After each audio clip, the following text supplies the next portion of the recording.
Her laughter still echoes in my skull. It was sharp, glass-edged, meant to cut, not amuse. "Don't humiliate me at this gala," I'd said. She laughed like she always did when she thought I was being dramatic.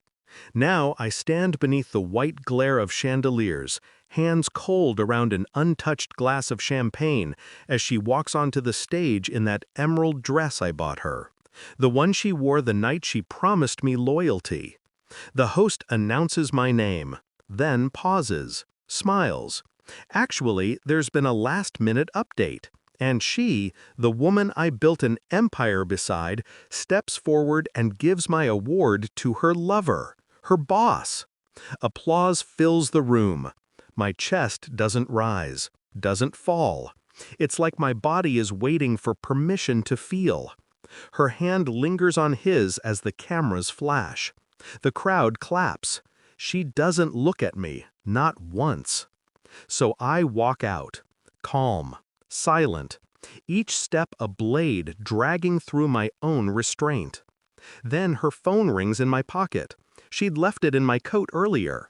I almost ignore it, but something, familiar, instinctual, makes me answer. A man's voice, cracking through tears. "The board just called," he says. "They found out about the affair, about the leaks. God, what have you done?" And for the first time that night, I let myself breathe. It started months ago. Late nights, soft excuses, the scent of a cologne that wasn't mine.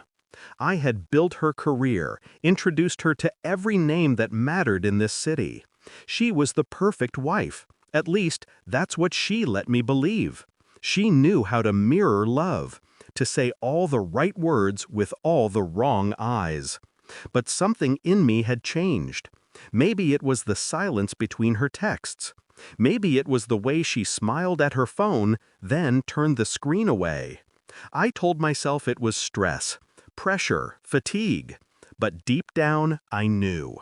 I always know when someone's playing a game, because I've built my life around winning them. She thought I was too busy to notice, too proud, too trusting. But I noticed everything. The dinner meetings, the changed passwords, the sudden interest in new perfumes. And the gala, tonight, was supposed to be mine. My nomination, my project. But a week ago, she insisted I let her handle the presentation. "It'll look better coming from me," she'd said, pressing her hand over mine, smiling that perfect, traitorous smile. Now I understand why. The plan wasn't just to betray me, it was to replace me. I didn't confront her. That's not who I am.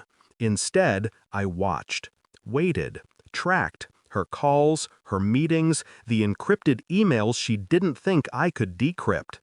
I saw every message between her and her boss.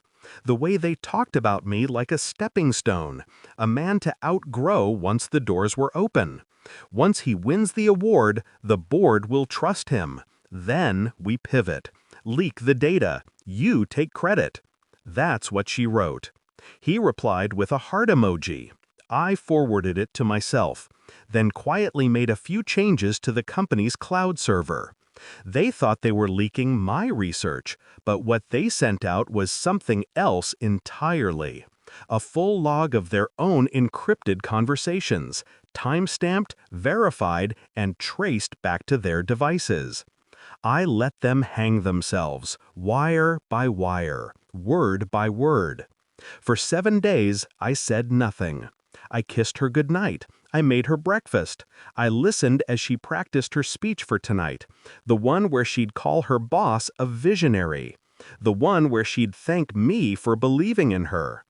She didn't see the cameras I'd placed in the home office, or the backup file I sent to the board's private channel 3 hours ago. All she saw was the man who still smiled at her, the fool she believed she'd beaten. The evidence went live 5 minutes after the award was handed over. A push notification to every board member's phone. Subject line, "Unauthorized leak records, immediate review." The first message in that file was hers, a voice memo she'd sent late one night. I'll make him look like a fool. He doesn't even know what's coming. By the time her phone rang in my pocket, the board had already met. Her boss's tears weren't guilt, they were survival. He knew it was over. I stood in the empty hallway of the hotel as the music from the gala echoed faintly behind me. On her phone, the missed calls multiplied.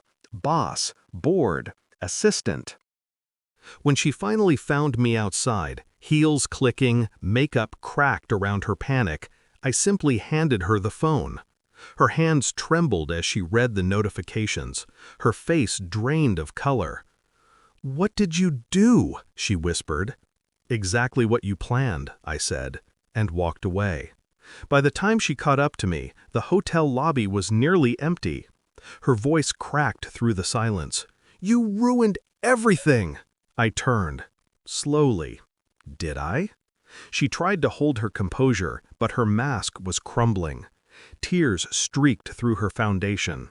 "You don't understand! They'll destroy me!" "They already have," I said. "I just showed them where to look." She reached for my arm, desperate now.